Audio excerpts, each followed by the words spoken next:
Hello friends, western സ്പീക്കറിൻ്റെ ഏറ്റവും പുതിയൊരു വീഡിയോയിലേക്ക് നിങ്ങൾക്ക് ഹൃദയം നിറഞ്ഞ സ്വാഗതം. മൈ ഡിയർ ഫ്രണ്ട്സ്, നമ്മളിപ്പോൾ പഠിച്ചുകൊണ്ടിരിക്കുന്നത് ഗ്രാമർ ഇല്ലാതെ ഫ്ലുവൻ്റ് ആവുന്ന യൂസേജുകളാണ് പഠിച്ചുകൊണ്ടിരിക്കുന്നത്. ഗ്രാമർ ഇല്ലാതെ എന്ന് പറയാൻ പറ്റില്ല, ഇതെല്ലാം ഗ്രാമറിൻ്റെ ഒരു ക്യാപ്സൂൾ പരിവാണ്. അപ്പോൾ ഈ ഗ്രാമർ റൂൾസുകൾ എന്നതിലുപരി ഈ യൂസേജുകളാണ് നിങ്ങൾ പഠിക്കേണ്ടത്. അപ്പോൾ നമ്മൾ കഴിഞ്ഞ ക്ലാസ്സിൽ എടുത്ത എന്താ, ഹാസ് ടു, ഹാവ് ടു ആണ് എടുത്തത്. അപ്പോൾ has to with singular subject, have to with plural subject, ചെയ്യേണ്ടതുണ്ട് എന്നാണ് നമ്മൾ പഠിച്ചത് അല്ലേ? അപ്പോൾ നിങ്ങൾ എല്ലാം വ്യക്തമായിട്ട് മനസ്സിലാക്കി ഞാൻ വിചാരിക്കുന്നു. My dear friends, once more welcome to Western Speaker. Speaking English, change your life with Western speaker.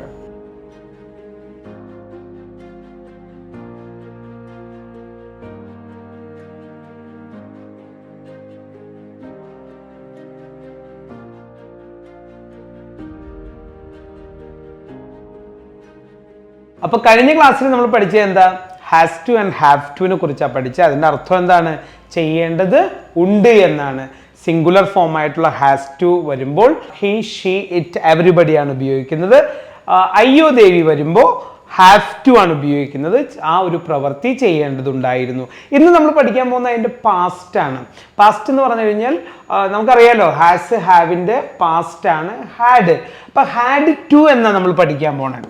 നോക്കിയേ, ഹാഡ് ടു എന്ന് പറഞ്ഞു കഴിഞ്ഞാൽ ചെയ്യേണ്ടതുണ്ടായിരുന്നു, അങ്ങനെ ചെയ്യേണ്ടതുണ്ടായിരുന്നു. എനിക്ക് അവിടെ പോകേണ്ടതുണ്ടായിരുന്നു. I had to go to school, സ്കൂളിൽ പോകേണ്ടതുണ്ടായിരുന്നു. I had to go to the office, എനിക്ക് ഓഫീസിൽ പോകേണ്ടതുണ്ടായിരുന്നു. She had to come here, അവൾ ഇങ്ങോട്ട് വരേണ്ടതുണ്ടായിരുന്നു. നമ്മളിപ്പോൾ ഈ സിംഗുലർ സബ്ജക്റ്റ് പ്ലൂറൽ സബ്ജക്റ്റ് വകഭേദം ഇല്ല ഇവിടെ. കാരണം എന്താ, സിംഗുലർ സബ്ജക്റ്റിന്റെ കൂടെയും പ്ലൂറൽ സബ്ജക്റ്റിന്റെ കൂടെയും കോമൺ പാസ്റ്റ് ഓക്സിലറി ആയിട്ട് നമുക്ക് ഹാഡ് ഉപയോഗിക്കാം. അപ്പോൾ ഇവിടെ ഹാഡ് ടു ആണ്, പോകേണ്ടതുണ്ടായിരുന്നു, ചെയ്യേണ്ടതുണ്ടായിരുന്നു, വരേണ്ടതുണ്ടായിരുന്നു എന്നുള്ള അർത്ഥമാണ് ഇവിടെ വരുന്നത്. അപ്പം നിങ്ങൾ ഇത് പഠിച്ചു വെച്ച് കഴിഞ്ഞാൽ നിങ്ങൾ നേരത്തെ ഹാസ് ടു, ഹാവ് ടു വെച്ച് പറഞ്ഞ എല്ലാ എക്സാമ്പിൾസും നമുക്ക് എന്ത് ചെയ്യാം, ഹാഡ് ടുയിലേക്കും കൊണ്ടുവരാം. അപ്പോൾ വൺസ് മോർ, ഹാഡ് ടുവിൻ്റെ അർത്ഥം എന്താണ്, ചെയ്യേണ്ടതുണ്ടായിരുന്നു. അപ്പോൾ ഈ മൂന്നെണ്ണവും വരികയാണ് നമുക്കിപ്പോൾ. നോക്കിയേ, ഹാസ് ടു എന്താണ്, സിംഗുലർ സബ്ജക്റ്റിന് കൂടെ ചെയ്യേണ്ടതുണ്ട് എന്നാ പറയാം. ഇവിടെ എന്താണ്, ഹാവ് ടു പ്ലൂറൽ സബ്ജക്റ്റിന് കൂടെ ചെയ്യേണ്ടതുണ്ട് എന്ന് പറയാം. അപ്പൊ ഇത് രണ്ടും പ്രസന്റ് ആണ് വരുന്നത്.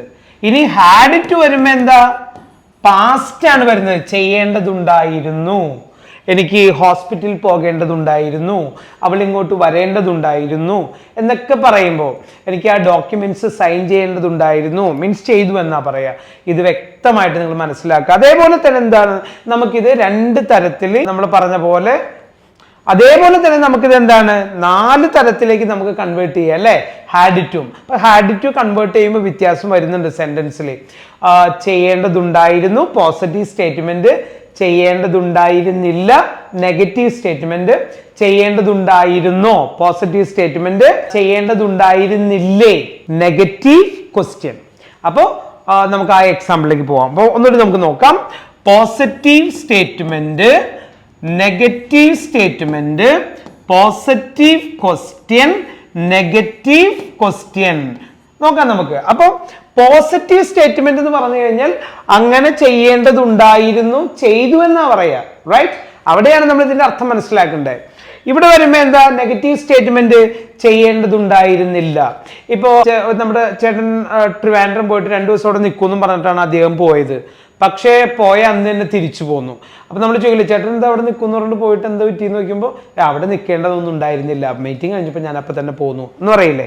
അപ്പൊ അങ്ങനെ ചെയ്യേണ്ടതുണ്ടായിരുന്നില്ല എന്നാണ് ഇവിടെ നെഗറ്റീവ് സ്റ്റേറ്റ്മെന്റ് പറയാം. അപ്പൊ ഇവിടെ പോസിറ്റീവ് സ്റ്റേറ്റ്മെന്റ് ചെയ്യേണ്ടതുണ്ടായിരുന്നു, നെഗറ്റീവ് സ്റ്റേറ്റ്മെന്റ് ചെയ്യേണ്ടതുണ്ടായിരുന്നില്ല, പോസിറ്റീവ് ക്വസ്റ്റ്യൻ ചെയ്യേണ്ടതുണ്ടായിരുന്നോ, ചെയ്യേണ്ടത് ഉണ്ടായിരുന്നോ, നെഗറ്റീവ് ക്വസ്റ്റ്യൻ ചെയ്യേണ്ടതുണ്ടായിരുന്നില്ലേ, ചെയ്യേണ്ടത് ഉണ്ടായിരുന്നില്ലേ, നിനക്ക് 10-ാം തീയതിക്കുള്ളിൽ തന്നെ ഫീസ് അടയ്ക്കേണ്ടതുണ്ടായിരുന്നില്ലേ, അല്ലെങ്കിൽ 10-ാം തീയതിക്കുള്ളിൽ തന്നെ നിനക്ക് ബാംഗ്ലൂർ പോകേണ്ടതുണ്ടായിരുന്നില്ലേ എന്നാണ് ചോദിക്കുക. അപ്പൊ ഇവിടെ ഈ 4 തരത്തിലുള്ള എക്സാമ്പിൾസിന് മലയാളം നമ്മൾ മനസ്സിലായി. എന്തുകൊണ്ടാണ് ഞാൻ ഇത്രയും മലയാളം പറയണതെന്നറിയോ, നമ്മൾ ഈ ലാംഗ്വേജ് സിങ്ക്രണൈസ് ചെയ്യണം. ഇപ്പോൾ ഫോർ എക്സാമ്പിൾ നമ്മളിപ്പോൾ പെയർ ചെയ്യാന്ന് പറയും, ബ്ലൂടൂത്ത് ഒക്കെ പെയർ ചെയ്യില്ല. അപ്പോൾ എൻ്റെ ആ ഒരു ഡിവൈസും ആ മൊബൈലുമായിട്ട് പെയർ ചെയ്താലേ നമുക്ക് ട്രാൻസ്ഫോം ചെയ്യാൻ പറ്റുള്ളൂ.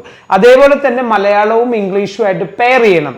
അതുകൊണ്ടാണ് ഞാനിത് വീണ്ടും വീണ്ടും മലയാളത്തിൽ കുറേ പറയുന്നത്. നമുക്ക് കുറേ പേര് ചോദിക്കേണ്ടത് രമേഷിന് ഇംഗ്ലീഷ് സംസാരിക്കാൻ അറിയില്ലേ എന്ന് ചോദിക്കേണ്ടത്. ഞാൻ പറയുന്നത് ഇത് ഒത്തിരി ഒന്നും അറിയാത്ത ആളുകളുണ്ട്, അവർക്ക് കൃത്യമായിട്ട് മനസ്സിലാവാൻ വേണ്ടിയാണ് ഞാൻ മലയാളം കൊണ്ട് പറയുന്നത്. I know how to speak English language, but if I speak only in English, these usages the people can't understand. Most of the people watching my videos, they are very they don't know anything about English. That's why I am speaking Malayalam, my dear friends. Forgive me. Thank you. And next one is that we go for the examples. The examples means he had to go. He had to go. അവൻ പോകേണ്ടതുണ്ടായിരുന്നു. He had to go to Trivandrum. അവന് തിരുവനന്തപുരത്തേക്ക് പോകേണ്ടതുണ്ടായിരുന്നു. Next ഇതിന്റെ negative statement വരുമ്പോൾ ഇവിടെ structure മാറും. കാരണം എന്താ അറിയോ, നമുക്ക് ഈ ഹാഡ് ടു എന്ന് പറയുന്ന ഫ്രേസ് എന്താക്കാൻ കഴിയില്ല, നമുക്ക് നെഗറ്റീവ് ആക്കാൻ കഴിയില്ല. അപ്പൊ നമ്മൾ എന്ത് ചെയ്യും, അഡോപ്റ്റ് ചെയ്യും. നമ്മൾ ഡിഡ് എന്ന് പറയുന്ന ഓക്സിലറിയെ അഡോപ്റ്റ് ചെയ്യും. ഞാൻ ഓൾറെഡി മറ്റേ ഹാസ് ടു ഹാവ് ടു പറഞ്ഞിട്ടുണ്ട്.